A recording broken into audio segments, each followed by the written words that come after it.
Caso tenha mais de 50 anos e perceba subitamente que entre si e sua filha já não existe calor, apenas acusações, tensão e um frio "você é culpada", se ainda acredita que a culpabilização seja apenas uma emoção, apenas uma explosão momentânea de sofrimento ou uma fase passageira, precisa ouvir o que vou compartilhar nos próximos momentos. Carl Gustav Jung sabia: quando uma filha começa a responsabilizar a mãe, o amor morre primeiro. Não de forma abrupta, não ruidosamente, mas silenciosamente por dentro. Meu nome é Alexandre, e após mais de 3 décadas dedicadas ao estudo da psicologia profunda, compreendi aquilo sobre o qual Jung escrevia com inquietação. As acusações no ambiente familiar nunca são meramente palavras.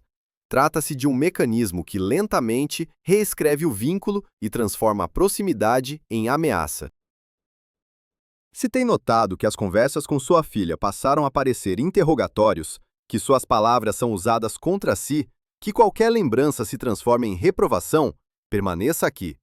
Hoje não vamos falar sobre conflito, mas sobre um processo profundo que Jung considerava um dos mais destrutivos para a psique materna. Sobre como a culpabilização mata o amor antes mesmo que ocorra a ruptura. E antes de prosseguirmos, se valoriza não os conselhos superficiais, mas uma conversa honesta e profunda sobre a alma, sobre as sombras familiares e sobre a dor que nem sempre tem forma definida. Inscreva-se no canal e ative as notificações. Aqui falamos sobre aquilo que muitas mulheres vivenciam em solidão, mas quase nunca ousam expressar em voz alta. Se deseja apoiar este canal e fazer parte de um espaço mais reservado e tranquilo, onde tais temas são analisados sem alarde e sem acusações, torne-se membro do canal. Para os membros, compartilho reflexões que ajudam a preservar a dignidade e o suporte interior, quando o amor começa a ser substituído pela culpa.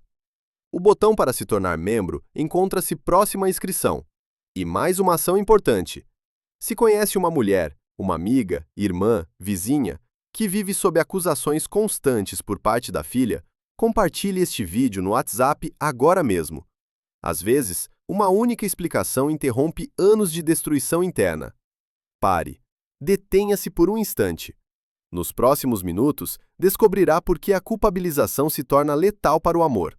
Qual mecanismo Jung denominava projeção de apego destruído? E por que, se não for compreendido a tempo, a mãe começa a desaparecer lentamente, mesmo permanecendo ao lado? Deixe o telefone de lado, desligue tudo o que for supérfluo, apenas ouça, porque adiante começa o mais importante.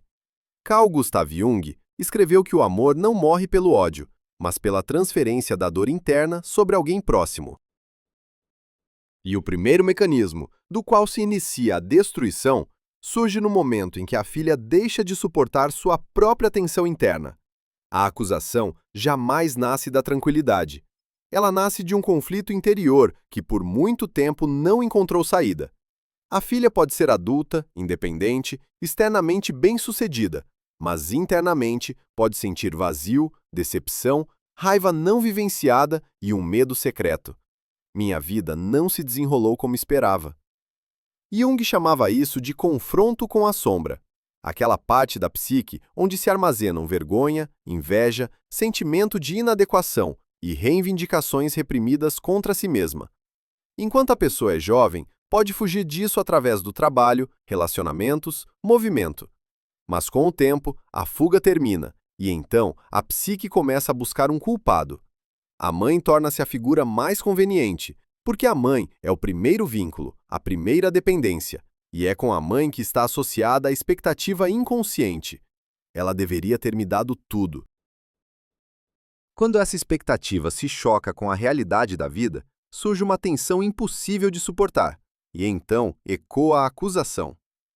Jung alertava: ao acusar o outro, a pessoa se livra temporariamente da dor interior, mas o preço por isso é a destruição do amor. Se isso se refere a você, escreva nos comentários a palavra reconheço, porque no momento da acusação, a filha deixa de enxergar uma mulher viva diante de si. Ela passa a ver uma imagem de causa, causa de seus fracassos, causa de seu vazio, causa de sua frieza interior. O amor, nesse momento, morre primeiro. Não porque não existiu, mas porque a acusação é incompatível com o amor. O amor enxerga complexidade. A acusação exige simplicidade. O amor admite contradições. A acusação procura um culpado. Jung escreveu que quando uma pessoa escolhe a acusação, ela renuncia ao amor maduro em favor da defesa psicológica. E a mãe sente isso instantaneamente. Nas palavras da filha aparece frieza, rigidez, ausência de interesse por seus sentimentos. A acusação fecha o diálogo. A partir desse momento, qualquer conversa torna-se perigosa. E isso é apenas o começo, porque em seguida a acusação começa a alterar a memória, reescrever o passado e destruir definitivamente o vínculo. Sobre como isso acontece, falaremos adiante.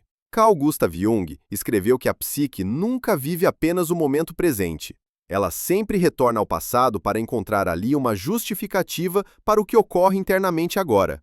E o segundo mecanismo começa exatamente aqui. Quando a filha começa a culpar a mãe, ela deixa de ver o passado como uma história viva e complexa. O passado transforma-se em provas, não em memórias, mas em arma. Aquilo que antes era percebido como cuidado passa a parecer controle. Aquilo que era medo pela criança é reescrito como opressão. Aquilo que foi sacrifício torna-se manipulação. Jung chamava isso de racionalização retrospectiva, um processo no qual a dor atual força a psique a alterar o significado do passado, a fim de preservar a integridade interna.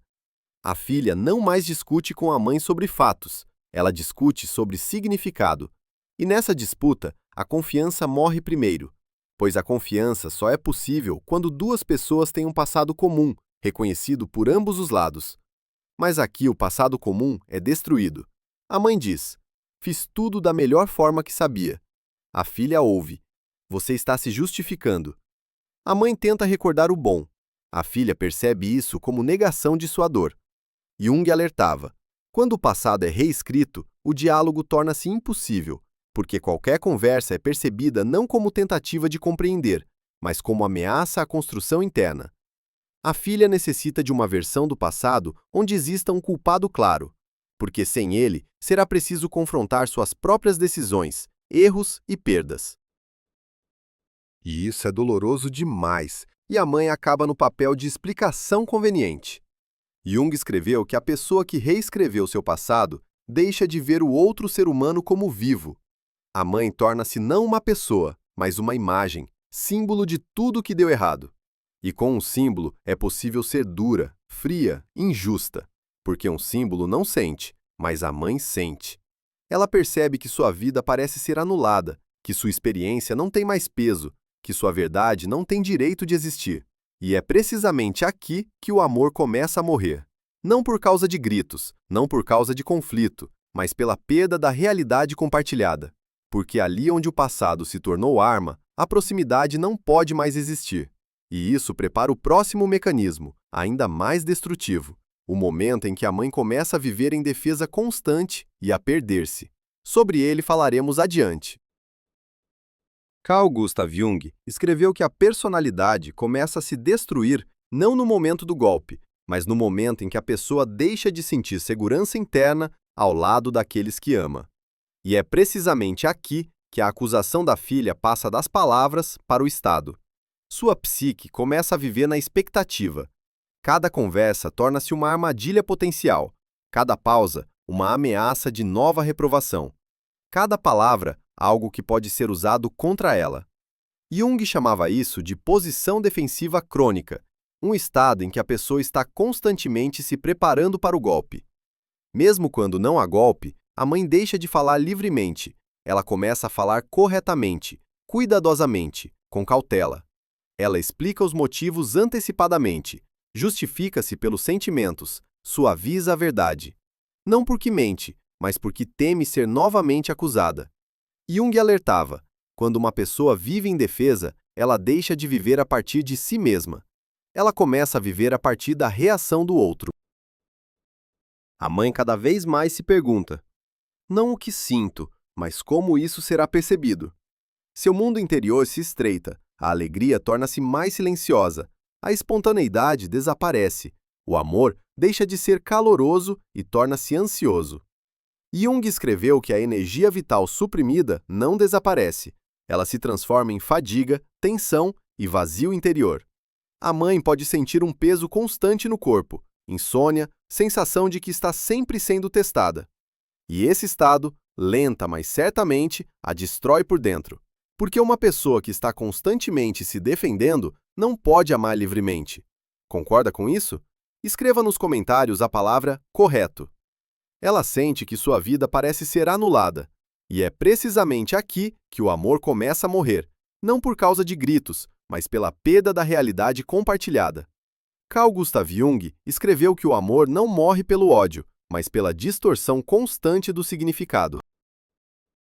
E é precisamente aqui que começa o quarto mecanismo, que atua de forma mais silenciosa, mas destrói mais profundamente que o conflito aberto. Quando a filha começa a culpar a mãe, o amor entre elas não desaparece imediatamente. Ele primeiro pede a forma. A acusação torna impossível o elemento mais importante do amor, a segurança. A mãe não sente mais que ao lado da filha pode ser ela mesma. Qualquer sentimento torna-se perigoso. Qualquer sinceridade, um risco. Jung chamava isso de destruição do recipiente emocional, o momento em que o vínculo não mais suporta sentimentos vivos. A mãe pode amar, mas ela não pode mais se manifestar. Ela começa a esconder a dor, conter as palavras, ocultar o cansaço. Não porque não confia, mas porque sabe, qualquer manifestação pode ser usada contra ela. Jung alertava, quando o amor é privado do direito de expressão, ele começa a morrer. A mãe sente que entre ela e a filha aparece um muro invisível, não de silêncio, mas de interpretação. Qualquer palavra sua, a filha ouve através do prisma da acusação. Qualquer sentimento seu é lido como manipulação. E, gradualmente, a mãe deixa de falar com o coração. Ela fala cautelosamente ou não fala. Jung escreveu que o amor suprimido não desaparece, ele se transforma em frieza. E é precisamente essa frieza que a filha depois usa como prova. Você nunca me amou. Você sempre foi fria. Você não sabe sentir. Mas essa frieza não é a causa, é a consequência. Consequência de que o amor por muito tempo não teve direito de ser vivo. Jung alertava, a acusação cria um círculo vicioso. Quanto mais a mãe teme ferir, menos ela se manifesta. Quanto menos ela se manifesta, mais fácil é acusá-la de ausência de amor. E em algum momento ocorre uma ruptura interna. A mãe começa a se distanciar não apenas externamente, mas também internamente. Não por raiva, mas por autopreservação. O amor ainda existe, mas não flui mais, ele congela. Jung escreveu que o amor sem movimento transforma-se em dor. E é precisamente aqui que a mãe começa a sentir-se estranha. Não porque não ama, mas porque o amor tornou-se perigoso. Esse mecanismo destrói o vínculo no nível mais profundo, porque ele mata não os sentimentos, mas a possibilidade de estar viva neles. E é precisamente isso que prepara a próxima etapa, quando a mãe começa a perder a sensação de valor próprio e o direito de ser amada. Carl Gustav Jung escreveu que o amor não morre pelo ódio, mas pela perda do sentido de estar próximo. E o sexto mecanismo de destruição começa quando a acusação da filha torna-se um ruído constante, não uma explosão isolada. A mãe não sente mais que entre elas existe espaço para calor. Cada conversa carrega tensão, cada encontro, expectativa de reprovação, cada palavra, risco de ser novamente acusada. Jung chamava isso de esvaziamento emocional, o momento em que os sentimentos lentamente se vão, porque não tem mais onde viver. O amor não desaparece bruscamente, ele se vai silenciosamente. Primeiro desaparece o desejo de compartilhar, depois o desejo de esperar, depois o desejo de estar próximo. A mãe ainda ama, mas esse amor não aquece mais, ele dói. Jung alertava, quando o amor é constantemente forçado a se justificar, ele deixa de ser amor e transforma-se em obrigação. A mãe começa a conter sentimentos, esconder alegria, ocultar ternura, porque qualquer proximidade pode ser usada contra ela. E nesse momento, o amor começa a morrer não entre as pessoas, mas dentro da mãe. Ela não sente mais resposta, não sente reciprocidade, não sente direito de ser amante. Jung escreveu que quando um sentimento por muito tempo não encontra resposta, ele ou se transforma em dor ou desaparece. A mãe pode continuar cuidando, ajudando, estando presente, mas internamente aparece um vazio. Não frieza, não raiva, mas precisamente vazio. E este é o desfecho mais perigoso, porque ali onde antes havia amor, resta silêncio. Se sente vazio, escreva nos comentários a palavra vazio. E se esse mecanismo não for conscientizado, ele leva à última etapa, a ruptura que ocorre não no mundo externo, mas dentro da personalidade da mãe. Sobre o que acontece depois e onde se encontra o ponto de saída, falaremos no próximo bloco. Carl Gustav Jung escreveu que a verdadeira virada não acontece quando o outro deixa de acusar, mas quando a pessoa deixa de viver dentro dessa acusação. O sétimo mecanismo é o mais silencioso. Ele não é acompanhado de reconciliação, desculpas ou restauração da proximidade. Ele acontece internamente. Em algum momento, a mãe subitamente vê com clareza. A acusação da filha não é uma sentença sobre sua personalidade, nem a verdade definitiva sobre o passado. É a expressão de um conflito interno de outra pessoa, que não conseguiu suportar sua própria dor e encontrou saída através do ataque. Jung chamava isso de desidentificação, o momento em que a pessoa deixa de se fundir com o papel imposto. A mãe não tenta mais provar que é boa, porque compreende. A dignidade não requer defesa. Ela deixa de explicar cada palavra, deixa de justificar cada ação, deixa de corrigir o passado que já foi vivido. Isso não é renúncia ao amor, isso é renúncia à autodestruição. Jung alertava: quando uma pessoa recupera seu centro, a sombra alheia perde o poder. A mãe pode continuar sentindo dor. A memória não se apaga, as feridas não desaparecem instantaneamente, mas aparece um novo apoio. Ela começa a viver não para ser aceita, mas para estar viva. Surgem limites, não rígidos, mas claros. Ela pode amar à distância, silenciar sem culpa, não participar de conversas onde é desvalorizada. Jung escreveu que a maturidade começa ali onde a pessoa deixa de entregar sua alma ao julgamento de outros. E é precisamente aqui que acontece o retorno silencioso. Não da filha à mãe, mas da mãe a si mesma. O amor pode permanecer, mas não morre mais primeiro. Ele torna-se sereno, interior, não destrutivo. E isso não é o fim dos relacionamentos. Isso é o fim da guerra dentro da mãe. Em algum momento, a mãe começa a ver claramente. A acusação da filha não é a verdade sobre ela. É uma forma de defesa interna da própria filha. Jung chamava isso de retorno do self. A mãe não tenta mais provar que é boa, não explica o passado, não se justifica pela vida, porque compreende. A dignidade não requer defesa. O amor que constantemente precisa se justificar já não é amor, é sobrevivência. Jung alertava: quando uma pessoa recusa o papel de culpada, a sombra alheia perde o poder. A mãe pode continuar amando a filha, mas esse amor não a destrói mais por dentro. Ela recupera o direito ao silêncio, aos limites, à vida que não é definida por acusações alheias. É precisamente aqui que a destruição da personalidade para. Não porque a dor desapareceu, mas porque ela não comanda mais. A mãe torna-se novamente o centro de sua vida. E isso não é o fim do amor, é seu amadurecimento. Se chegou até este momento, significa que dentro de você algo já deixou de se quebrar. Esta conversa não foi sobre a filha, foi sobre você.